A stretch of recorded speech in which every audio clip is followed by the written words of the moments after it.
Hi hello viewers welcome to the channel. నేను మీ శమంతకమణి. చాలా రోజుల తర్వాత పిల్లల ఈవినింగ్ ఫ్రూట్స్ రెసిపీస్ షార్ట్ వీడియోని షేర్ చేస్తున్నాను. ఇవాళ ఈ రోజైతే సపోటాని ఇస్తున్నాను. సపోటా కొంచెం జిగుటుగా ఉంటుంది అని చాలామంది పిల్లలు తినరు కదా, అలాంటి వాళ్ళ కోసం ఇక జ్యూస్ చేసి ఇచ్చేయడమే. సపోటాలని కన్జ్యూమ్ చేయడం వలన దొరికే ప్రయోజనాలన్నిటినీ సపోటా మిల్క్ షేక్ షార్ట్ వీడియోలో షేర్ చేశాను కదా. సో ఇప్పుడు సింపుల్గా సపోటా జ్యూస్ చేయడానికి 1/2 kg సపోటాస్ని తీసుకున్నాను. చాలా బాగా పండై మంచి సువాసన వస్తున్న వాటిని తీసుకోండి, ఎందుకంటే చక్కెర తక్కువగా వాడచ్చు.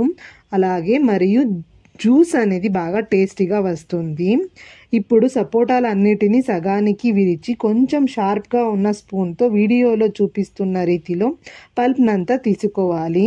ఇప్పుడు పల్ప్నంతా జ్యూసర్ జార్లోకి వేసుకొని 2 స్పూన్ల చక్కెర, 1 గ్లాస్ లేదా 250 ml వాటర్ పోసి బ్లెండ్ చేసుకోండి. ఇప్పుడు సర్వింగ్ గ్లాసెస్లోకి పోసి సర్వ్ చేసుకోండి. వాటర్ ఎక్కువగా వాడకండి. జ్యూస్ అనేది హెల్తీగా ఉండాలి అంటే. జ్యూస్ల రూపంలో మనం ఈ సపోటాస్ని ఇచ్చినా కూడా కాస్త జిగుటుగానే ఉంటుంది. ఈ సపోడిలా జ్యూస్ అనేది మనం గ్లాసెస్ వాష్ చేసేటప్పుడు కూడా చూసుకోవచ్చు. మరొక షార్ట్ వీడియోలో మళ్ళీ కలుస్తాను. Have a good day.